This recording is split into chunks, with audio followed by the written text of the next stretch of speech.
Hello, everybody. We'll just give a few minutes so that a few others can join us, and we'll get started shortly.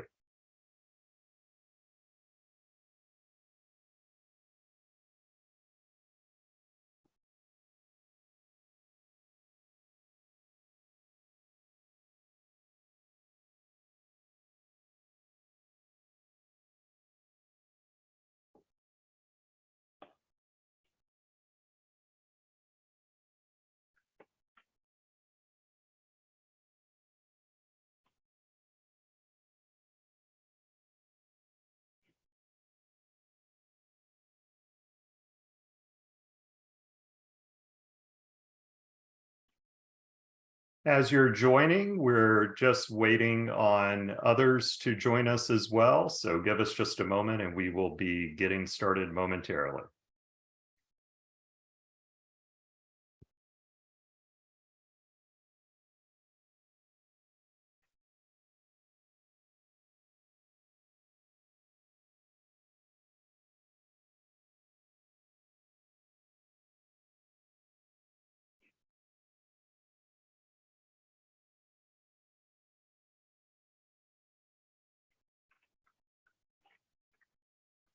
All right, good afternoon or morning, depending on where you are in our country. We're thrilled that you've joined us today for our webinar on preparing for FAFSA simplification.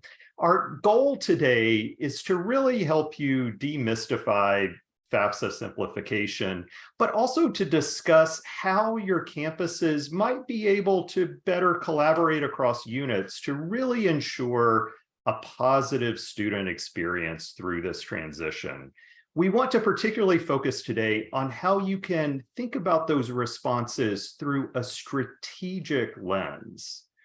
As we get started, I want to walk through a few logistical items first. We are recording this webinar and we will make the recording available on our website. We'll also share it with those of you who were able to register for the webinar today. We'll also be sharing a copy of the slide deck with you, so no need to take photos or screenshots of the slides as they go by. We'll be providing those to you very soon. I also invite you throughout the webinar to submit questions to us. Just go to the chat function, submit those questions to us. We will respond to some of them as we go along, and some of the other ones we'll save until a little later in the webinar. Now I'd like to move forward and introduce the team who will be sharing their thoughts with you today. First, a little bit about me. I'm Lee Smith, and I'm honored to lead Huron's higher education strategy and operations team. Before I came to Huron, though, I had a long career in higher education. I spent time at both public universities and private universities, and spent a lot of my career focused on ways to improve service delivery to students. And I also did a lot of work on student technology systems. I'm going to be your moderator today, but our two true experts are a couple of extraordinary individuals, and I'd like to ask them to introduce themselves now. Sarah Mian, let's start with you, please. Great, thanks, Lee. My name is Sarah Mian. I've spent more than 20 years working in higher education with a focus on enrollment and financial aid strategy. During my career, I've worked with dozens of institutions to help them develop and deploy their financial aid strategy. And I've also spent 15 years working on a college campus in a wide variety of roles, but mostly with the function of encouraging the use of data to better inform policy decisions. Great, thank you so much, Sarah. And Brianne Simkin. Thanks, great to be with you all today. I'm Brianne Simkin. Hopefully I know some of you who are attending today in this webinar. My history has been, as Sarah's, at institutions, really helping kind of thread financial aid as one of the kind of strategic levers to enrollment management. And I'm really excited to join you all today as we think about kind of this new disruptor to the world that we all live in. Lee. Thank you, Sarah and Brianne. We're really excited to hear from you in a few moments. I did want to talk just briefly, though, about Huron Consulting Group. We are a consulting firm that supports higher education institutions across a number of different functions. This includes finance and budget, HR, IT, procurement, strategic planning, and others. Of course, though, we also have a lot of talented individuals that help institutions with student success and enrollment management issues as well.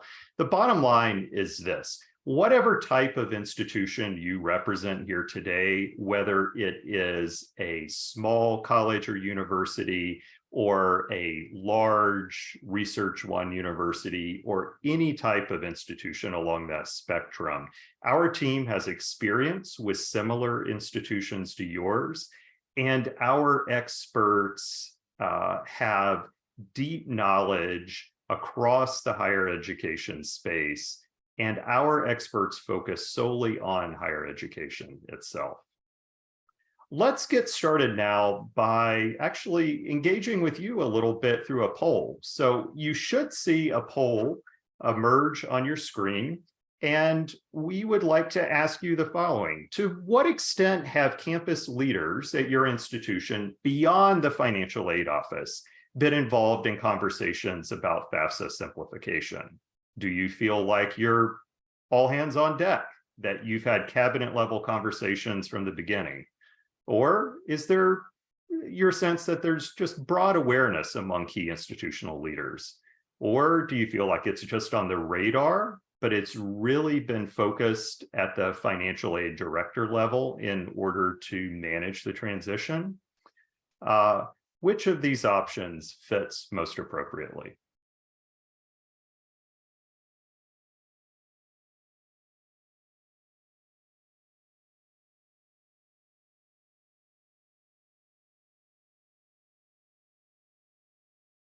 Okay, as you get your final votes in, we will have the results for you momentarily here.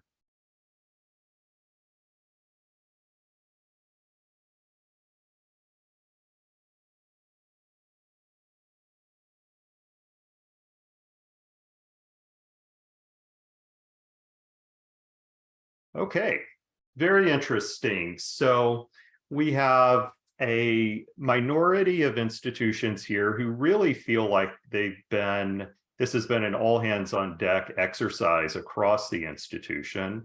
There's a little bit larger number, but still a minority overall that feels like there's broad awareness across their leadership teams. And most institutions, though, are feeling like financial aid is continuing to be tasked with really overseeing all of the details here. Nearly 2/3 of the respondents feel that way. This is, I think, a really interesting data point, and it leads well into what we call a case for action. And I'd like to walk you through this content next, because what we would like to suggest to you is that leaders across your campus should probably have some general awareness of answers to 4 questions related to FAFSA simplification. What's changing? Why is it changing? What are the likely positive impacts of those changes? And what are the consequences of inaction? If your institution doesn't take the appropriate steps here and maintains the status quo, what can happen? Well, first of all, what's changing? For the first time in 40 years or so, the financial aid process from a federal perspective is undergoing a really substantive change. We're going to talk about that in some additional detail, but the form is going to be shorter. The ability to pay formula is going to change, and this is going to be available later this year. Why is it changing, though? Well, the attempt here, the goal is to really streamline the process of applying for aid. Let's make it easier for students and families. But also with it, and this is really important, is focus around Pell eligibility. How can we expand access to Pell Grant funding? Well, so the positive impacts, the number of Pell recipients increasing is going to be certainly a positive impact when that comes to fruition. And as many of you on the call know, there is often a lot of frustration and confusion around application for financial aid. So if pieces of that can be simplified, that's certainly a positive outcome. What we really want to help institutions understand, though, is that if you don't take the appropriate steps here, that there can be substantial disruption to the process for students, to their experience of applying for aid. And so the thought around communication, around new business processes, around the way that you provide the appropriate level of service to your students is going to be really important to avoid any negative impacts on your institution. And as we'll talk about a little bit later, you also have to be very careful on this front that you don't end up over rewarding institutional aid on the back end of these changes. So we'll move forward now, and to begin our conversation in more detail, I'm going to introduce Sarah to really walk you through some additional policy analysis around this. And I would be remiss if I didn't mention how perfect this project really is for Sarah. So as she mentioned earlier, not only has she spent over 20 years working in higher ed, but public policy is a true love of hers. In fact, she has a degree that has focused on social policy analysis, and we're really looking forward to hearing Sarah's thoughts here. Sarah? Oh, thanks so much for the kind introduction, Lee. I'm going to be talking today about the modeled impact and the changes from the EFC to the SAI. There are many great webinars and resources that already exist that address the operational changes that financial aid offices will face as a result of the FAFSA simplification changes. There's also resources out there that explain how the student experience will change. So I won't be touching on those today. I'm going to instead focus on the change in the ability to pay measurement. So as many of you are already aware, when a family completes the FAFSA form, they receive what's called an EFC, or expected family contribution. This is a de facto estimate of the amount that they can afford to pay for college. Moving forward, we're going to have a new calculation that's called an SAI, or a Student Aid Index. Fundamentally, these calculations are both built on the same components. They're both calculated by adding a parent's contribution from available income and assets to a student's contribution from available income and assets. But there are going to be some key points that are going to change that we are going to be addressing here. So first change, the SAI calculation can now be as low as negative 1,500. So previously, those neediest families would have an EFC of 0. Moving forward, they'll have an SAI calculation of negative 1,500. Another key component that's changing is that the number of children in college benefit was removed in the SAI calculation. So if you notice on the EFC side of this slide, currently the parent's contribution from available income and assets is divided by the number of children in college. Moving forward on the SAI, that division is removed. Lastly, Pell Grants are no longer going to be based on the ability to pay calculation alone. Currently, your EFC measurement tells how much Pell Award you'll receive. Moving forward, students still might be awarded Pell based on their SAI calculation, but they also may receive it based on their adjusted gross income or poverty guidelines. It's important for me to note that there are some other changes to the calculations, such as changes to the amount of income protection for both students and parents, and some items that are included in the income data calculation. I'm not going to go into those in too much detail, but I did want to mention that there are some additional things to consider. Great, so to help visualize the impact of these changes, we've created a graph using some regression data that was developed by Philip Levine and Jill Dejean in their report for the Brookings Institute. What we're looking at right now is if there was a perfect correlation between the expected family contribution and the student aid index, we would expect that to go along the green line. In that case, a family with an expected family contribution of $40,000 would also have an SAI of $40,000. What we're showing here in the yellow line is how it's been modeled that the SAI will be calculated moving forward. In this case, looking at a family that had an expected family contribution of $40,000, we'd expect them to have an SAI closer to $36,000. So this means there's no change to the family's actual financial position. This change in what they're expected to pay for college is just due to the change in this calculation. So this yellow line is what we would expect to happen for those students who have no siblings in college. Conversely, we're going to see some real shifts with those students who have siblings in college. This blue line represents how we expect the SAI estimates to be calculated for families that have 2 children in college. So currently, looking at a family that has an expected family contribution of $40,000, with the new SAI, if they have 2 children in college, we'd expect their SAI to be closer to $70,000. So with this change in methodology, they will appear significantly less needy to institutions than they have in the past.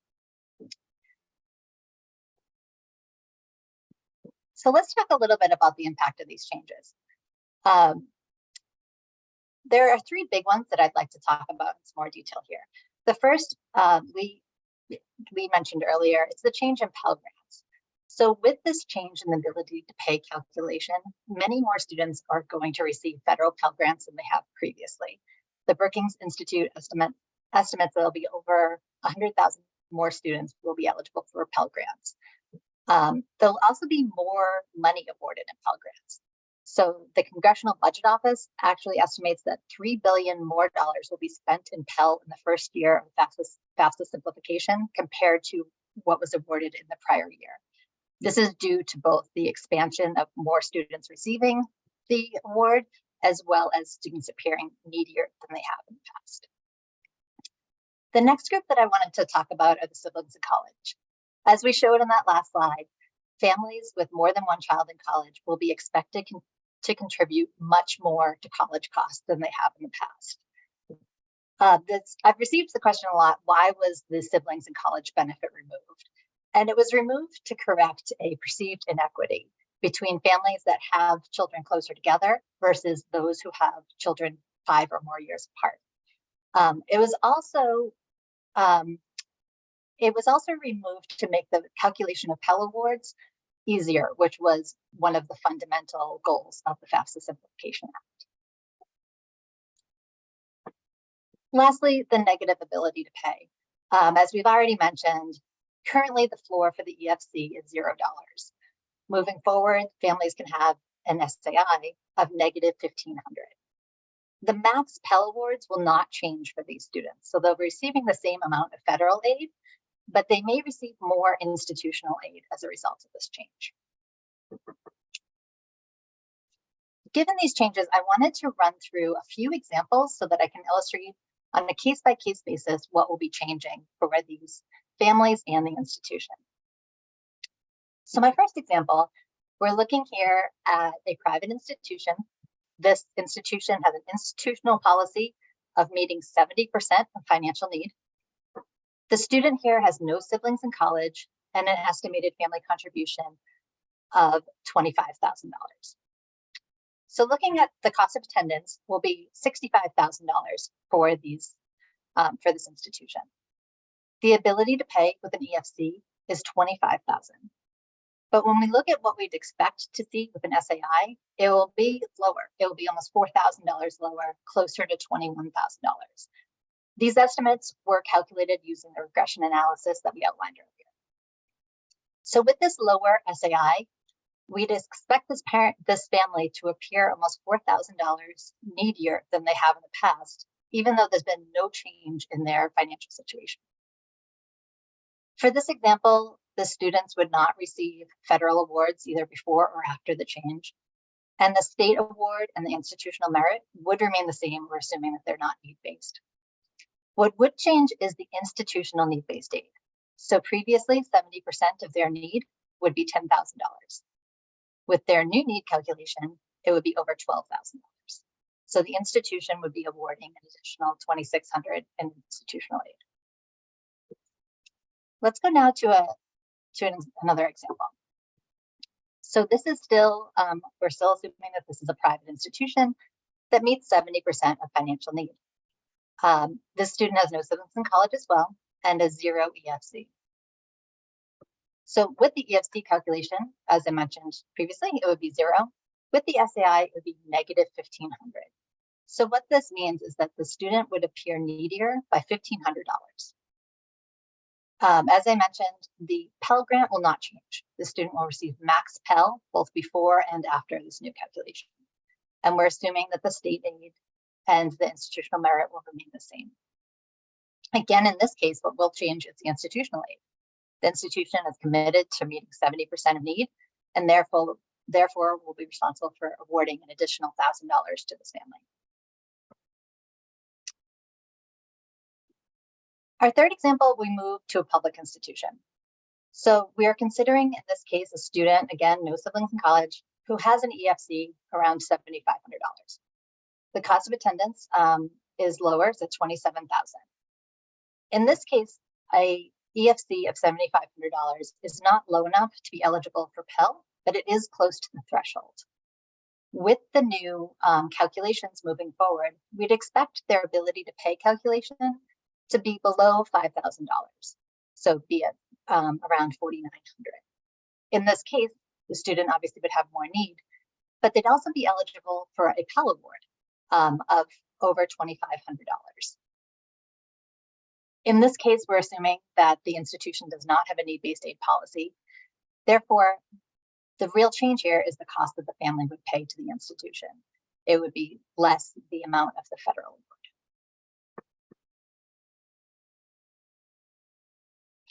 Okay.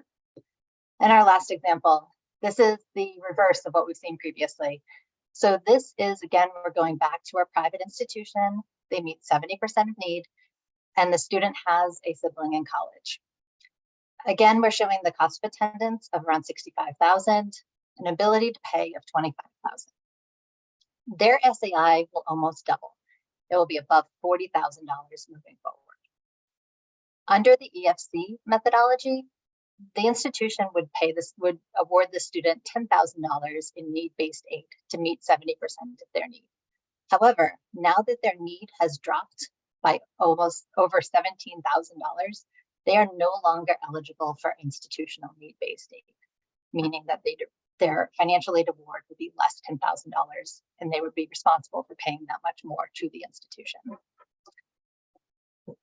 I hope I've shown through these examples and also on the earlier slides how the shift in this calculation of the ability to pay will have a market impact both on the price of college for families, but also the amount of need-based aids that institutions will be awarding. In these 4 examples I shared, the reduction in need-based aid for this family in example 4 will offset the increases in institutional aid that came through in examples 1 and 2. And while in this case, it worked out that this would offset the amount of institutional aid, that won't necessarily be the case at all institutions. So it's important that everyone tests their own population to see how they expect the changes between the EFC and SAI calculation will impact their institutional aid budgets. Additionally, I wanted to take away not just how this will impact the institutions, but how this is going to impact families. Obviously, as I mentioned earlier, there's going to be changes in the process, but there's also going to be changes in the cost for these families, and it's important to support them if we're going to meet a higher, if they're going to owe more money to attend college than they have in the past. Thank you so much for your attention in this section of the presentation, and with that, I'll turn it back to Lee. Thanks so much, Sarah, for walking us through some of the policy nuances and those really helpful examples. We would like to pivot now in the conversation to talk about some of the operating considerations that should emerge out of this. So I'll invite Brianne into the conversation, and I'll just say, as you heard earlier, Brianne brings deep experience in leading financial aid and enrollment management functions and understanding all of the complexity there.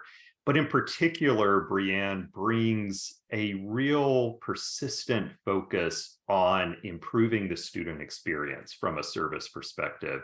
And I know she'll share that passion with us as she provides commentary in the coming slides. So Brianne? Thanks so much, Lee, and thank you, Sarah, for the wonderful tee up. I think data always helps us orient to the potential impacts that we're all about to face. So with that, we've gone over pretty exhaustively how institutions can think about this federal policy change as it relates to the student experience, that student dollar experience, right, and the ability to pay for college. But in that comes some very interesting conversations that need to happen on campus today. And so I'm going to frame up 6 particular areas that I think are of key importance in taking both an operational approach and strategic through lines of how you can set yourself up for success, which ultimately will set your students up for success.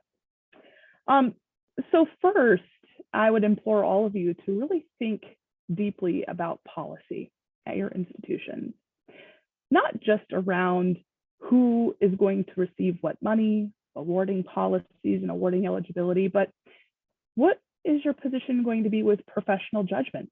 As Sarah highlighted, those students and families who come from multiple siblings in college, I myself will be one of those folks having 3 in at the same time. What is your position and willingness to consider professional judgment calculations for those impacted? Additionally, negative SAI. I think we all potentially in the financial aid world think of that as kind of paying them to come to your institution.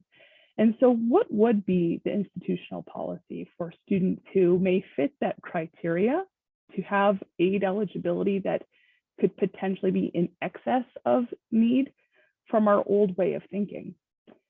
Next, and this is something I think that's a lot less discussed right now, is with the way in which Pell will now be allocated, our normed understanding of what Pell eligibility meant to the socioeconomic status of particular students and families is going to be completely wiped away and redefined. There are many institutions who, with their Pell eligibility, qualify for additional federal funding, programs, classifications. That's not a direct aid impact, but it could be a direct operating impact and potentially immediately make you look far more economically diverse than you were just a month prior before implementation. The next area I want to talk through a little bit is how do you look at your process? How do you navigate potential redistribution of aid dollars to really offer opportunity to the students who have lost something in this change? Are there needs in the short term to adjust payment deadlines, giving the truncated timeline that we will now be back in 2016 life? How does that impact your current business process? And then next would be to think about how technology currently supports you in your day-to-day operations. We all are at sometimes the mercy of our technology vendors to provide updates, patches, rule tables. We're all in the same playing field. There isn't one particular vendor ahead of another. But in the meantime, there is a way to think ahead. What is the scale and scope of change that's coming based on the way you use reporting, automated rule sets, potential security updates? Will you need new reports to react to some of the ways in which students can now kind of retrieve or rescind their tax filing obligations passed down to you with the removal of the IRS data retrieval tool? And so all of these conversations are really important so that at the end of the day, that student experience is not detrimentally impacted. The next 3 areas I want to talk. Brianne, I'm just going to interrupt briefly because I think on the previous slide, we have a question that has come in that might be helpful for you to address while you're there. And the question is, can we discuss other operational considerations such as institutional forms needing to be used to collect data left off from the FAFSA, for example, housing, reduced staff workload, less verifications, et cetera? Could you address that briefly? Yeah, happy to. So I would say that this question around housing has come up at least a dozen times in conversations that I've had with colleagues, with clients, peers here at Huron, the way in which you approach gathering additional information that has now been removed as a perceived barrier to students' ability to apply for aid, I do think we have to think very carefully and logically around what does that information provide to you as an administrator in doing the work that you need to do. So if housing is a critical element to awarding your aid program, to determining cost of attendance structures, one of the ways in which you may wish to approach this is two-pronged. The first is, if housing is, as we all know, a critical component of the cost of attendance changes, it may be safer to assume on campus for the cost of attendance budgeting process, so that you are therefore displaying and awarding based on those costs that are more federally regulated.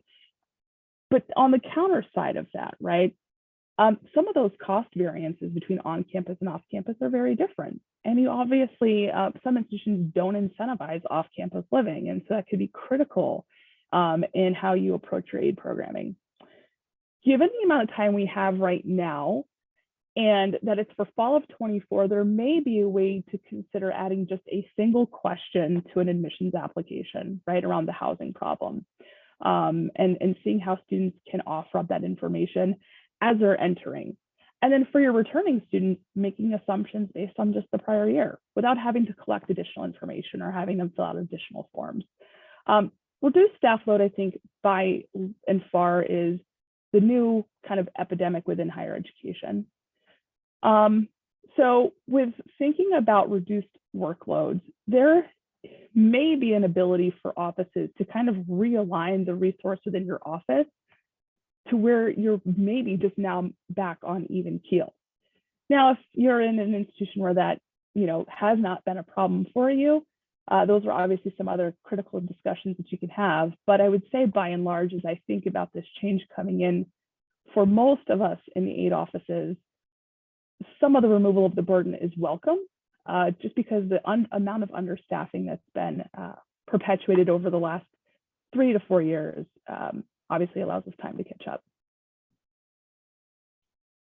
Thanks for that great question. So the following 3 kind of considerations really kind of stick out to me by way in which I think of the execution of some of the items in the prior 3 categories. First is around strategic communication. And I think that as a community, we often really like to think of ourselves as making sure we're providing very accurate information, almost perfect information, because the fear of being wrong creates problems. And I would say it may be worth it to look at this approach as something that can be refreshed. And there is a lot of benefit to just starting to open up the channel of dialogue with your constituents to really have kind of impactful conversation around what you do know and how you can help them just raise awareness and preparedness for what may happen, even though we don't have finite detail. So that's the first thing I really would encourage you all to look at. The next is obviously budget considerations. So we've talked previously around financial aid implication. I've now mentioned potential federal program implication, participation. What does that look like as a holistic picture to the budget in which you're administering either federal aid or other federal grant programs? And how can you ensure that the way in which those dollars are coming into the institution are going to continue to support current student retention, encourage the continuance of key institutional strategic priorities that have maybe been moving quite along a path? This is seen as a disruptor. Do you continue down that path? Do you go into a hold pattern, implement, and come back? But those are really kind of key components that are based on communication and budget. And then based on the last question we just had, we then get to staffing. There's both kind of near-term consideration and long-term. In the near term, there is going to be an influx of work that needs to be accomplished to effectively implement this change. Things like technology and programming support, financial aid support, policy redesign. And so as you think through those really kind of like short-term, immediate and obvious steps of implementation, do keep in mind that impact to the long term. Are there efficiencies that are going to be gained in this kind of short-term run that are going to afford you to kind of reinvest people or resources into other strategic priorities? But also, I would say a focus at most institutions right now, and as indicated in our first poll, people are really thinking about this as a financial aid issue. And for most institutions in our United States, that is a pivot point for 90% of the students obtaining an education. And so we need to think about how do we train, I call financial aid friendlies, in their role in this work. That would include the academic advisors or faculty advisors, the bursar staff, anybody having to support students along this path, where financial aid is obviously a lever by which they are able to consume higher education. We need to think about how do we help them get into the fold in helping kind of execute on these institutional changes. So with that, let me wrap with what I think are some kind of immediate and obvious next steps. And some of these may already be moving along in your work at each of your institutions. But I really want to highlight how you can use this disruption to really think about the way in which you deliver service. Ultimately, we all are here to serve a mission. Each institution has a mission unique to itself, but it's all rooted in enrollment and revenue. We have to make sure that business processes are occurring that allow those two activities to continue. And so first, I really encourage the thinking of governance of the project. And so with that, being agile, thinking of timeliness of decisions is something that's going to be paramount. The next is how can you use data, as Sarah highlighted, to really determine the impact of what SAI would have to your current student body, all of the awarding models that you may be running, and that impact of risk reward, of inaction. What would happen if you don't cover financial aid gaps? What would happen to retention, net tuition revenue in the short term and in the long term? The next is to really think about the level of automation you have today. How has that implemented policy changes in the past? And how can you use that information to inform how you may need to approach some manual workarounds or processes in the short term to make sure services aren't disrupted? Next, how can you think about deploying a really robust communication plan that's rooted in transparency rather than perfection?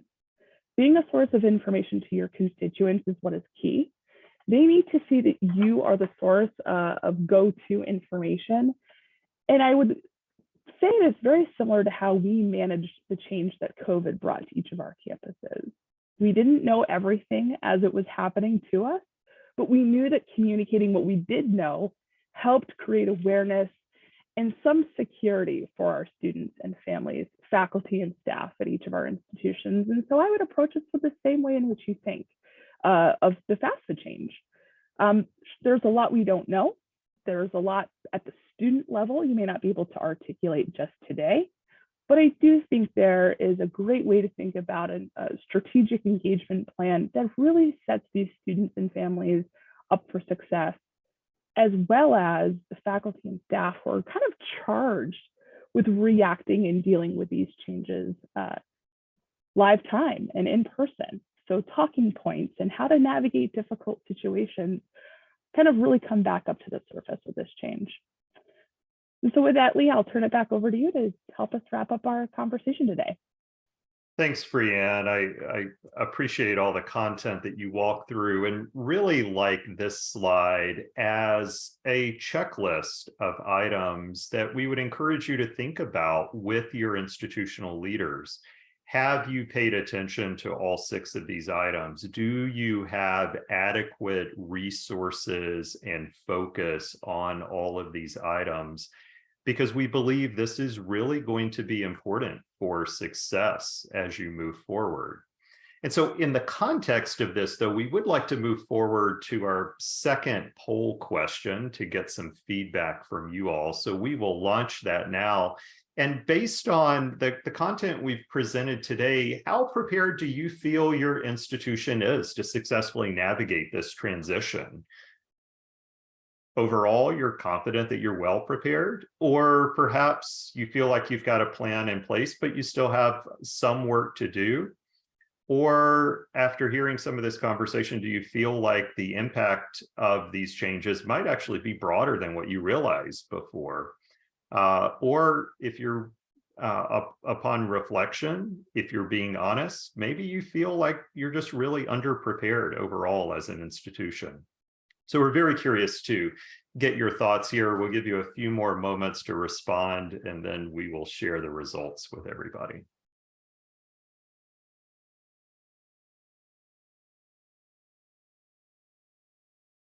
Just a few more moments, and we're interested to see your feedback here.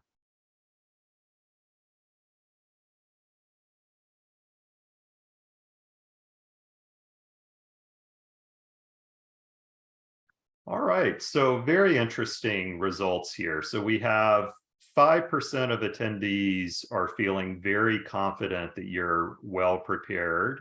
It looks like a large percentage of institutions have developed some planning, but either identify that they have some work remaining or have had some realizations that the impacts of this go a little further than what they maybe realized before. It is notable, we've got just over a third of respondents who feel like they're really unprepared for something that's coming in less than half a year now. We're really getting to the point where this is close. So thank you for your feedback there. That's very helpful. I do want to address some of the questions that we've had come in and give you an opportunity to pose additional questions as well. Sarah, let me start with you and have you respond to this question about negative SAI. So the NASPA yesterday in a webinar indicated that having a negative SAI does not mean you're allowed to award over the COA. So shouldn't the COA stay at 65,000 with the SAI being treated as 0 instead of going up to 66.5? Could you respond to that, Sarah? Sure, thanks, Lee. Yes, this is a great point, and I'm sorry that it didn't make it more clear in my example. NASPA has provided guidance for a while that the schools cannot award above the cost of attendance.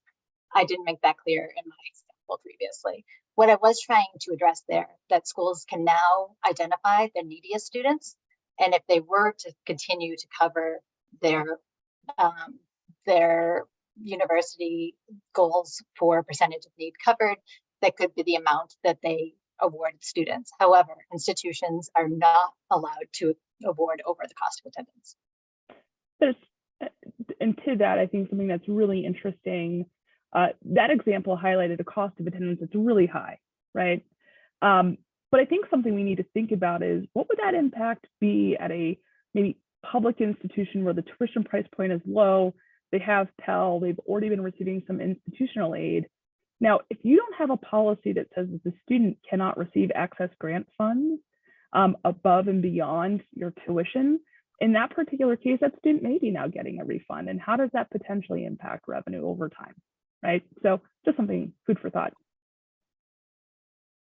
Thanks to both of you for those answers. A question that came in via chat, and Brianne, I'll ask you to weigh in here.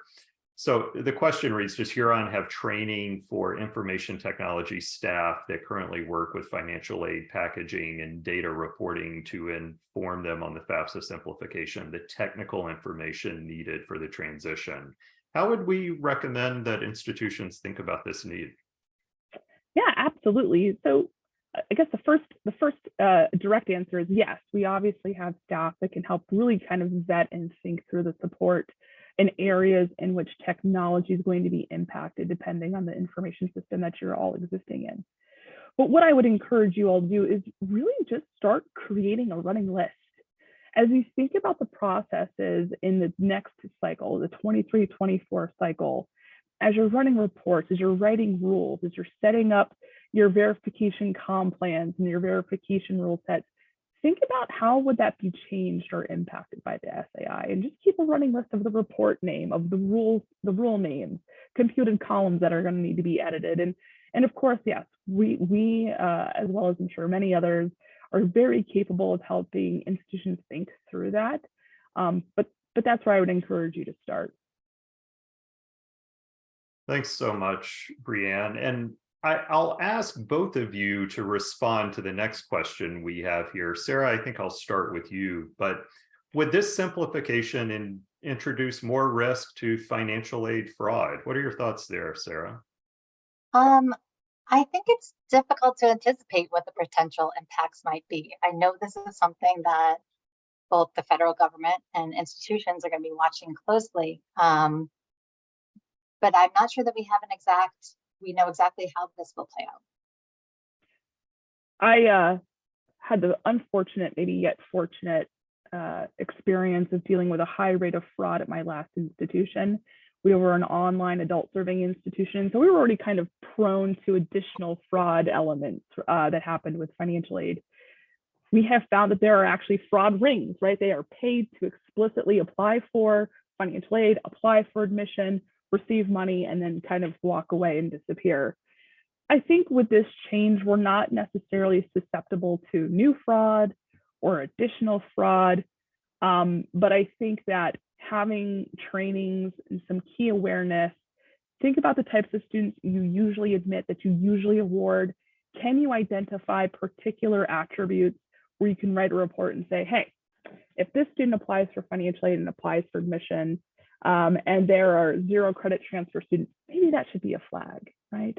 So just start to think through kind of your current day-to-day, high-level operation kind of important variables, and think of how you can use data to suss those folks out.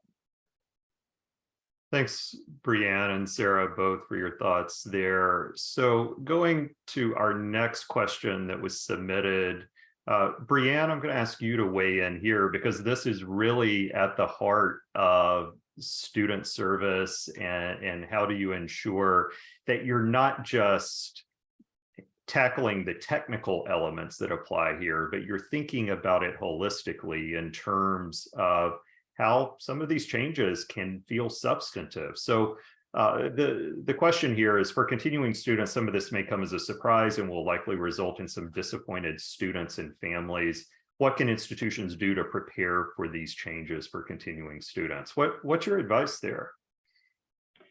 There's never an easy no or change to a family's ability to pay for their education. You're handling the 2 most important things to them: children and money. And so I think the first thing that helps you prepare is really have a firm understanding of what you're trying to do, the reasoning or the mission and the vision behind the decisions you're making and policies you're either upholding or changing, and getting training out to as many people who are having these conversations as possible. In my experience, oftentimes what happens is the way that the message is delivered, that's kind of, management 101. But I think too, making sure campus has kind of like an even playing field and an even understanding of what's happening and the decisions that have been made strategically around the way in which you are implementing this change, and either codifying new rule or changing something, and getting everybody on the same talk track. That's first. The second thing is to today start to communicate that change is coming. And what do you mean by that? They know at a very high level that something is changing, but it's very nebulous. It's very hard to articulate federal regulatory change to a family, right? But you can do that by sitting down and really kind of pre-digesting and giving incremental knowledge to your student body. Start first by just introducing, by the way, the FAFSA is changing, the timeline is changing. As we know more, we're going to keep communicating. And that kind of continuous awareness that building of the bridge is going to go a long way. Yeah, I really like your thoughts there, Brianne. And I will just add that from a change management perspective, and we help institutions across the country with major change management issues every year.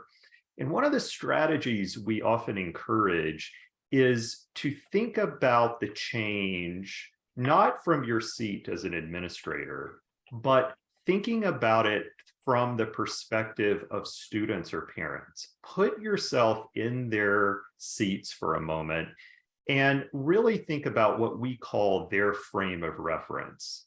And so if you think back to that slide we showed you earlier, that was the case for action, how would you answer in simple terms for them? What is changing? Why is it changing? What are the positive impacts of those changes? And what are the problems with us just maintaining the status quo here? It doesn't mean they'll necessarily get all of the answers that they want or the outcome that they want. But if you think about it through their frame of reference, you can often communicate more effectively on that front. Well, we've got a few more questions that I want to be sure we get through here. So the next one is there national data that shows what percentage of FAFSA filers are impacted by this sibling change? Sarah or Brianne, have you seen any statistics on that you can share? Sure. In the Brookings report, they do mention how many students would be impacted. And we can go ahead and share those numbers. I can bring them up and share them in the chat. Okay. Very good. Let's continue to work through the questions then. So the next one is thoughts on how schools can evaluate professional judgment based on siblings in college in a world where professional judgment is applied on a case-by-case basis. How can we best think about when and where we take this into consideration? Brianne, do you want to start with the response here? Yeah, happy to. It's funny, I just had a conversation yesterday or Monday, I don't remember, with a colleague around what would I do if I were still in an institution and having to levy an update to my staff. I think this is one in which case by case still very much applies, right? The rules of professional judgment are gray, unfortunately, for a reason. And so I think there's too many nuances for us to kind of levy an opinion, right? Each institution has nuances. There are some institutions where the legacy is around the siblings attending. And so I find this one too hard to kind of call right now, if that makes any sense. But I do think from a very high level, set your plan and work the plan. Try to be as consistent as possible. But I do think this is one where kind of using your professional kind of intuition with the context of the institution that you're working at would be best applied. Thanks so much. Let's continue to work through the final questions here. So the next one is a question about how does this change impact federal work study? Sarah, would you like to take this one? Sure. I might pull in our former financial aid director, Bree, to help with this one regarding federal student aid awarding. Yeah, sure. So as I understand it, right, this really should not impact federal work study because work study is awarded on a need-based awarding structure. That formula is not changing, right, which is cost of attendance minus that SAI, minus all their other gift aid, and do they have room? So that really shouldn't be impacted. Now, obviously, the campus program that's going to be the most impacted is SEOG. And so I don't see that question yet in the Q&A, but obviously your SEOG allocation will be impacted. The way in which I think I would encourage you all to think through your campus-based allocation would be the same way in which you approached it before this change, right? The neediest come first, first in, first out, then by need brackets. Do I think that we're going to see a bump to campus awarding allocations. We'll have to see. But obviously, we are about to dramatically increase the number of students on campuses that potentially qualify for both. Yeah, that's very helpful, Brianne. We have one more question, but of course, if you have something top of mind, feel free to go ahead and submit that now. So is there still a question on the FAFSA that asks how many kids are attending college? So Brianne or Sarah, who wants to take this one? I'm gonna actually, Sarah's my data guru. Sarah, do you recall? I'm actually going through it now. I know that we've been using for our calculations, we haven't been using 24, 25 FAFSA data, obviously, because it's not available yet. We have been including that information when we do our analysis on our side of the house. All right. Well, thank you, everybody, for the thoughtful questions. We appreciate those and certainly recognize how complex some of these changes are. So again, thank you for submitting that. In just our last few minutes, I did want to touch on the fact that we are already actively supporting a number of institutions on this front, and really through two primary strategies. One is through something that we're calling roadmap development, where we are able to do a detailed review of how the changes that we've talked about today will impact your current student population. We get some data from you, we're able to do the analysis and help you understand what the likely impacts will be, and then develop a customized roadmap for you between now and when this goes live, so that you can ensure that you're taking the right steps to position your institution well. For those who want additional support as you are implementing some of the changes and going through that checklist over the course of the year, we provide additional services. So certainly on the strategic side, from a financial aid awarding and a budget strategy, helping to develop some of those communication plans that we talked about today, helping to support your technology colleagues and understanding from a student information system perspective, what do you need to do on that front? The question that Brianne addressed earlier on this topic. And then, of course, really thinking about this through a framework of retention. How can you ensure that the way that you approach these changes is one that's really going to optimize and certainly one that will not create any harm in your goals of retaining students? So we are at the end of our time today. Again, we very much appreciate everyone attending. The conversation doesn't need to stop here, of course. You have our email addresses on the screen. If you have a question that emerges for you this afternoon or next week or next month, we invite you to reach out to us, pose that question, and someone will respond back to you very quickly. And we wish everybody a good rest of the week and look forward to connecting with you sometime soon.